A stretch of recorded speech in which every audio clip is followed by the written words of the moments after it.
Sejam todos muito bem-vindos a mais um vídeo aqui no canal falando de tática. Estou chegando para mais uma análise tática pós-jogo. É claro que é para falar aqui com vocês sobre Flamengo 1, Vasco 1, e o torcedor do Flamengo está chateado porque pela segunda partida seguida ficou aquele gosto amargo, né? O Flamengo venceu o Estudiantes na última quinta-feira, mas ficou aquela sensação ruim por conta de todo o imbróglio ali envolvendo a arbitragem absurda, algumas chances perdidas. O Flamengo poderia ter vencido o jogo por 3-4-0 e acabou vencendo só por 2-1. E essa partida agora contra o Vasco, também realizada na noite de ontem no Maracanã, na noite de ontem no Maracanã, de novo ficou aquela sensação que dava para ter ganho. O Flamengo perdeu algumas chances de novo e, enfim, o torcedor saiu chateado com esse empate. A gente vai falar bastante sobre isso, tem bastante coisa para a gente abordar, tá? Bom, vamos começar do começo, mas vamos falar um pouquinho do final também, que é a coletiva do Felipe. Depois do jogo, pós-jogo, ele fala e aí ele traz a gente pro pré-jogo também. Ele deixando muito claro que alguns jogadores não se recuperaram a tempo. O jogo realmente foi na quinta-feira, 9h30 da noite. Foi um jogo muito desgastante, né? Um jogo muito forte, muito pesado ali contra o Estudiantes. Então ele traz essa informação ali na coletiva de que alguns jogadores não se recuperaram a tempo, não dava para colocar os caras 90 minutos. Até falaram assim, você está pensando, alguém perguntou para ele, você está pensando em quinta-feira, você fez algumas escolhas pensando em quinta-feira? Ele falou assim, não, eu fiz as escolhas pensando em hoje, porque especialmente eu precisava de um time com mais pernas para pressionar o Vasco.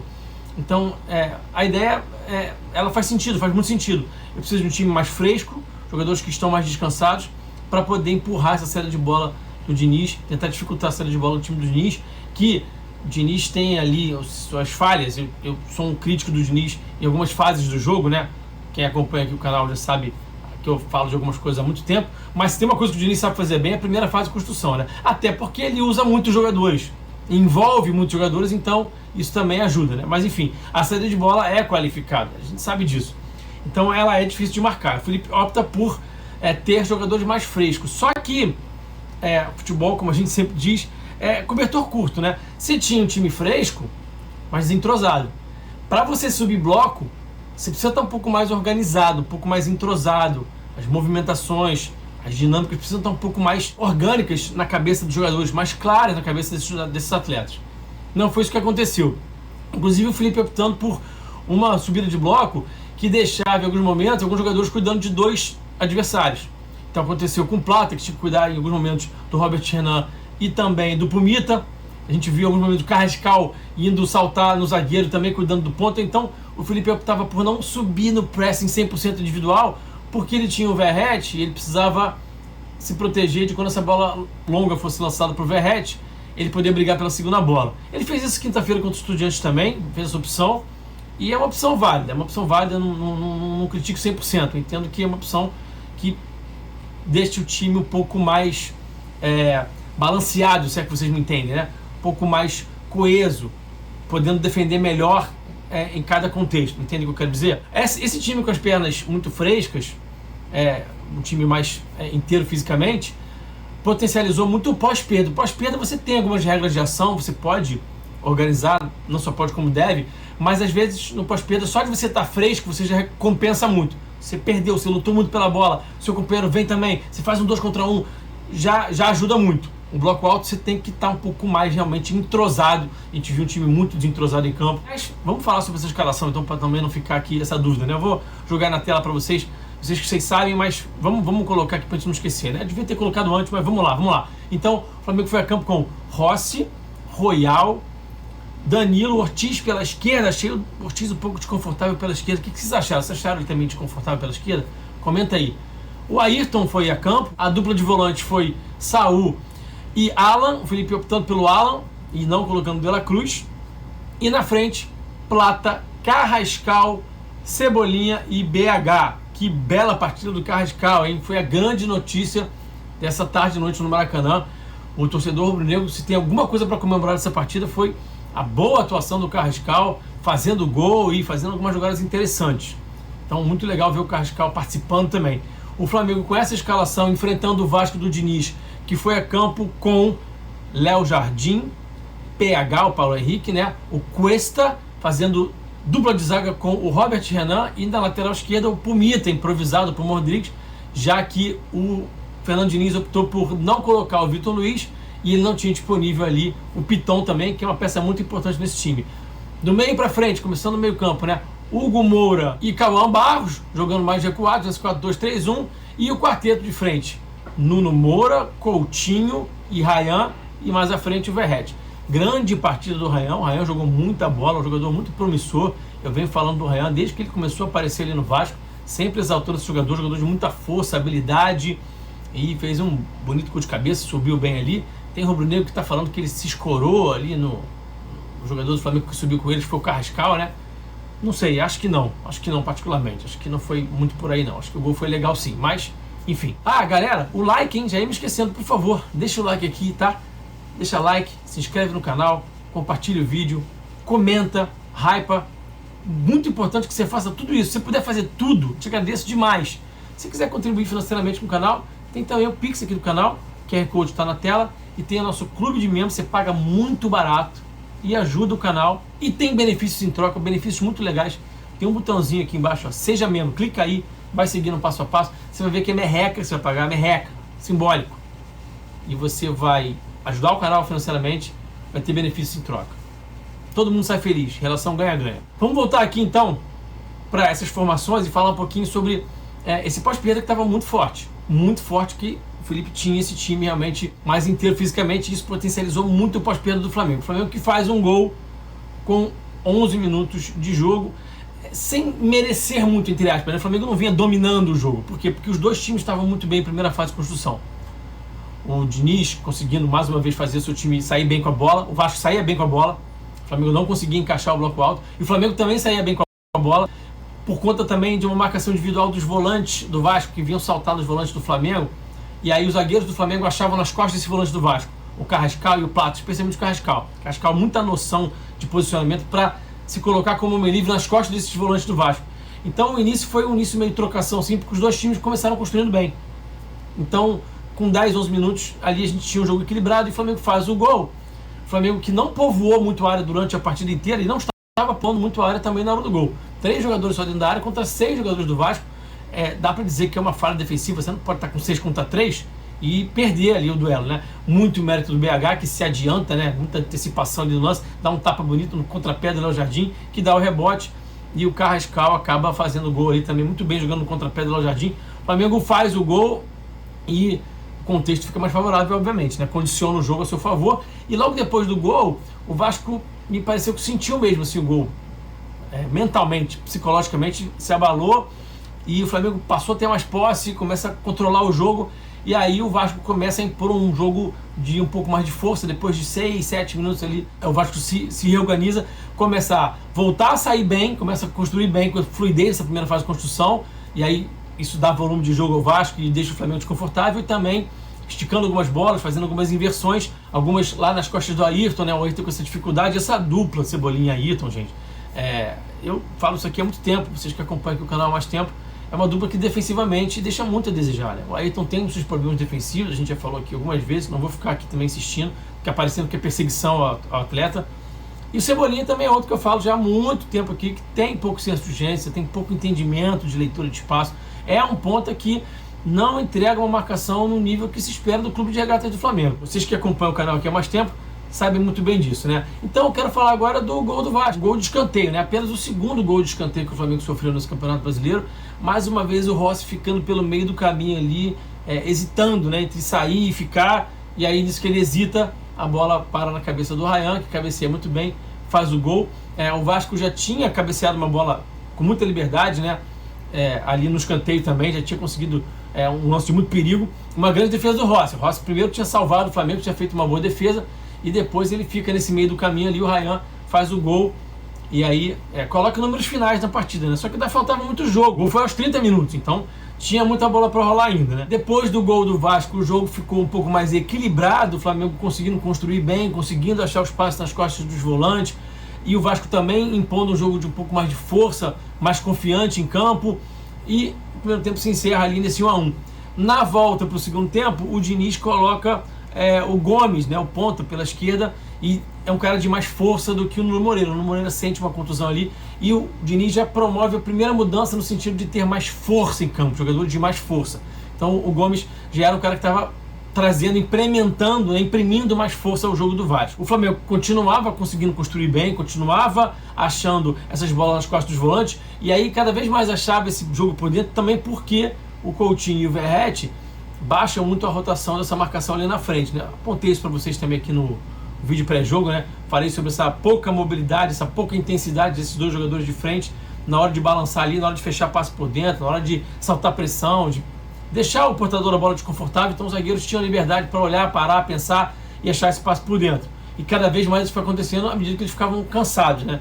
E aí a gente via que o Vasco desistia nesse momento, nesse início de segundo tempo, de construir mais curto e optava por bola longa, jogo de mais força, especialmente do Ryan no Ayrton Lucas. O Felipe percebe, e a gente que já cansou de criticar aqui o Felipe porque demora para mexer, a gente tem que elogiar nesse momento, né? Percebe, coloca o Vinha porque entende que o Vinha é mais forte, mais alto e também mais fresco, né?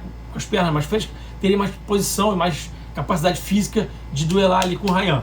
Gostei da mudança, só que ele acaba entrando tecnicamente mal, assim como também entrou com ele o Lino, que também entrou tecnicamente mal. Até teve alguns lances ali, alguns lampejos, que ele é muito acima da média, mas errando muito mais do que o normal. O Lino é um jogador que erra muito pouco, e a gente viu o Lino errando ontem muito, bastante mesmo. E aqui vale a gente ressaltar também que essa mudança é toda do lado esquerdo defensivo do Flamengo também, né? Também é pensando na parte defensiva, né? O Lino entrega muito mais defensivamente que o Cebolinha, e o Vinha também. Então, volto a falar daquela questão lá, Cebolinha mais Ayrton é uma dupla, olha, para matar qualquer torcedor do Flamengo de coração na parte defensiva, tá? E aí o Felipe troca o seu lado esquerdo, não só para ter mais força ofensiva, mas também para se proteger melhor das bolas aéreas, das bolas de força ali do Ryan, mas também tendo no Lino uma figura que vai baixar melhor, que vai baixar mais, que tem mais senso de urgência do que o Cebolinha. E também, óbvio, que ofensivamente ele pensa em ter o Lino ali. Hoje existe um abismo entre Samuel Lino e Cebolinha, tá? Embora o Lino não tenha jogado bem essa partida, existe um abismo entre esses dois jogadores, né? Então o Felipe coloca o Lino e aí o Flamengo passa a ter um domínio maior. O Felipe muda a saída de bola, tira o Alan ali do duplo pivô e puxa uma saída de 3 com o Danilo mais pelo lado direito, o Ortiz pela esquerda, e começa a usar muito o Danilo conduzindo, começa a usar bastante o Danilo pelo lado direito. Isso tirou um pouco o Lino de jogo, né? Isso foi ruim porque o Lino é um cara que quanto mais pegar na bola, mais ele vai pegando confiança e vai gerando o jogo. Isso foi tirando um pouco ele do jogo, e o Flamengo foi forçando o jogo por ali de condução do Danilo, algumas bolas longas do Danilo no Royal, algumas erradas inclusive, no momento errado, sem ter a vantagem, tecnicamente, o passe saindo errado também, e o Flamengo perdendo um pouco de posse, um pouco de volume por conta desses pequenos erros, né? A transição do Flamengo continuava muito forte, transição defensiva muito boa, pós-perda muito forte mesmo, e aí aos 20 minutos entram Arrascaeta e Pedro. E aí, gente, o Flamengo tem um domínio assim, muito grande por 8 minutos. Embora o Arrascaeta tenha entrado muito mal, tecnicamente ele estava com o pé quadrado, como a gente fala na gíria, né? Errando tudo. O Pedro também perdendo algumas chances que não deveria perder. Esse trio, que é muito talentoso, muito acima da média tecnicamente, Samuel Lino, Arrascaeta e Pedro, de quem a gente espera muito. O rubro-negro olha e fala, cara, quando esses 3 caras estão em campo, vai dar bom, eles são muito acima da média. Os 3 entraram muito mal, especialmente o Arrascaeta, e o Pedro também perdendo gols que ele normalmente não perde, né? Até conseguiu ganhar alguns duelos ali. O Arrascaeta, cara, assim, irreconhecível. O Pedro ainda conseguiu alguma coisinha aqui, outra ali, de fazer um pivô, de achar um passe, tá? Mas na hora de concluir também não estava bem. E o Samu, altos e baixos, mais baixos do que altos. Então, aí, assim, a gente tem que falar de algumas questões, né? A gente pode criticar o Felipe, por exemplo, pela saída de bola que foi se perdendo. Por quê? O Flamengo teve esse domínio de 8 minutos, durou até os 28. Por quê? O Diniz deu mole também. O Diniz também erra, porque ele demora para mexer. E aí ele bota o David e também bota o França, Matheus França, ex-Flamengo, cria do Flamengo. E aí o time fica mais forte, jogadores mais jovens e frescos, né? Entrando ali inteiros no segundo tempo. Tira o Coutinho, dá uma mudada ali também, né? Sobe um pouquinho mais o bloco, decide subir um pouco mais o bloco. O time estava com o bloco baixo, estava realmente muito recuado, chamando muito o Flamengo. E aí ajeita e para de sofrer no bloco baixo. Sobe, encaixa individual, e aí o Felipe fala na coletiva, aí eu vou ter que discordar dele. O seu adversário sobe individual, só te resta jogar bola na profundidade, a única saída é tentar fazer uma bola longa. Ele até fala assim, não é chutão, é bola longa na profundidade, tem um espaço nas costas, então a gente tem que tentar explorar o espaço está ali, eu tenho que aproveitar.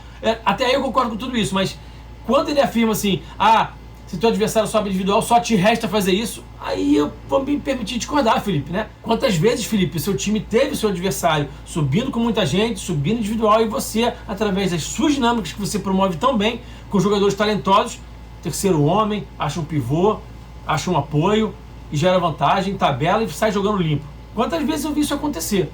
Assim, não estou tirando isso da minha cabeça, isso é o que eu vi. Você tinha o Alan, que não é o De La Cruz, que não é o Jorginho, mas que consegue fazer. Não é também uma negação. Você tem o Saúl, você tem jogadores de qualidade. Eu sei que você não está ali com o Alexandre, Jorginho e Pulgar. Tudo bem. Eu sei que é um decréscimo. Mas também não dá para dizer que só dá para jogar longo se teu adversário subir o bloco encaixado individual. Eu me permito, que com toda a humildade do mundo, discordar disso. Então, a saída de bola do Flamengo, quando o Vasco faz as mudanças aos 28 do segundo tempo, acabou, ruiu. E isso foi um problema. Gerou, obviamente, dificuldade. O Flamengo tentava a bola longa e muitas vezes não conseguia conectar essa bola longa. Perde a bola, entrega para o adversário. E aí, o fato desses caras que entraram também estarem errando muito, isso também foi um problema, porque quanto mais você erra, mais você entrega a bola para o seu adversário. Então, cada passe errado desse bobo que o Flamengo entregou para o adversário, o Vinha errando, o Arrascaeta errando muito, me lembro claramente da bola que o Vinha errou e que o França finalizou, uma boa defesa do Rossi. A bola do Arrascaeta também, passe bobo errado, contra-ataque perigoso do Vasco. Então, o Flamengo errando muito passe, entrega a posse no pé do adversário. Toma aqui. Agora você já pode me contra-atacar. Basicamente é isso. Aí o Vasco, que queria contra-atacar também, estava talhado para contra-atacar, acelerava, jogo de transição direta, de força, e isso tornou o jogo mais difícil para o Flamengo também. Tecnicamente muito mal, e coletivamente, taticamente, também havia ali uma saída de bola que poderia ser melhor trabalhada sim, tá? Na minha visão. Infelizmente, nesses 8 minutos que o Flamengo criou chances, não conseguiu transformá-las em gol, e aí, quando o Diniz faz as trocas, tudo muda, como eu já expliquei, e aí o jogo fica realmente muito mais complicado para o Flamengo. Então, nesse sentido, o Felipe, para mim, tem a sua responsabilidade, tem a sua parcela de responsabilidade, melhor dizendo, na questão coletiva, que eu acho que ele poderia ter trabalhado melhor. Essa primeira fase de construção realmente foi um problema, mas também tem o outro lado da moeda, que os jogadores que entraram, tecnicamente, estavam amassando a bola, e aí também não é culpa dele. Porque, não, mas é culpa dele porque ele não conseguiu fazer os caras renderem. O pessoal adora falar isso, né? Não é bem por aí, os caras estavam errando passe bobo. O famoso erro não forçado lá do tênis. Sabe o que é o erro não forçado? Quando você erra sem estar tão pressionado assim. Você erra porque você errou mesmo. Então os caras errando muita coisa porque eles estavam errando mesmo. Porque eles entraram amassando a bola. E acontece também. O problema é que os três basicamente entraram amassando a bola. E os três são muito acima da média.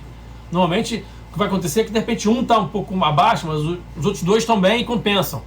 Entende o que eu quero dizer? Quando os três estão ali mal, o jogo, a produção ofensiva e a entrada de último terço fica muito prejudicada, né? Então, realmente é um resultado amargo. Se o conselho fosse bom, ninguém dava, vendia, né? Mas eu vou tentar aqui dar um conselho para você, meu amigo, minha amiga rubro-negro, rubro-negra. Tentar esfriar sua cabeça, esvaziar sua cabeça desse empate. O empate é ruim, mas tem um jogo muito importante na quinta-feira, um jogo decisivo. O Flamengo vai com a faca nos dentes para esse jogo, vocês podem ter certeza. E acho que o Flamengo vai recuperar esses pontos no Brasileirão. O Palmeiras não vai fazer todos os pontos que disputa, isso não existe. O Palmeiras está num viés de alta, está num momento bom, mas não vai durar para sempre. Tem jogo no Maracanã, Flamengo e Palmeiras no Maracanã, não esqueçam disso, né? Então, muita calma. O Flamengo está fazendo uma grande campanha, só não está mais folgado da liderança porque o seu adversário é um adversário muito duro. O Flamengo tem um adversário muito duro e é importante o rubro-negro reconhecer isso para não achar só que é culpa do Flamengo. Tem um adversário que está ali com um trabalho de um técnico que vai chegar agora a 5 anos à frente do Palmeiras, que é o Abel Ferreira. Agora em outubro ele completa 5 anos. O Felipe vai completar 1, o Abel vai completar 5. Então, isso faz diferença. Isso faz diferença. Então, a briga vai ser boa. Para mim, o Flamengo joga mais bola. Para mim, o Flamengo vai ganhar o campeonato. A gente precisa ter um pouquinho de calma, que as coisas vão acontecer no seu devido momento, na sua devida hora. Beleza? Não esquece de deixar o like aqui no vídeo não, que é muito importante, tá? Muito importante que você deixe o like. Também que você comente, compartilhe, que você hype. Dá aquela forcinha aqui pro canal que é muito importante. Beleza? Abração, até o próximo vídeo. Eu fui.